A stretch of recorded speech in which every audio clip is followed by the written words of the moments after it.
الله بحر را برای موسی علیه السلام از بین نبرد، بلکه راه خشکی را در میان آن برای او گشاد. الله خرما را به دست مریم علیه السلام نفرستاند، بلکه بر وی الهام داد تا تنه نخل را این خرما را بجنباند.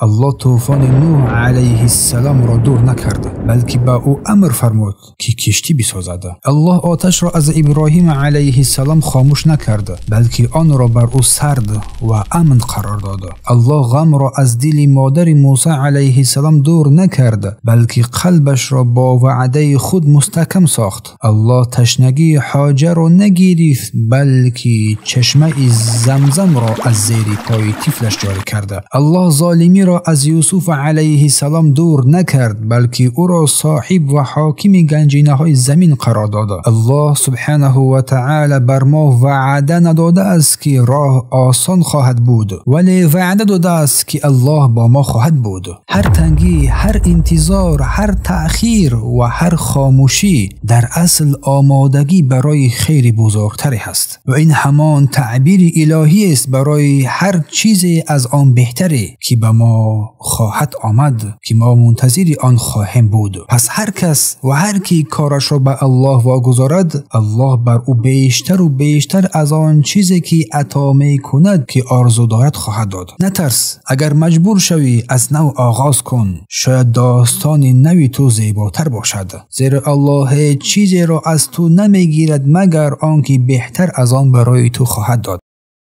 والعاقبة للمتقين و توفیق از جانب الله سبحانه و تعالی است.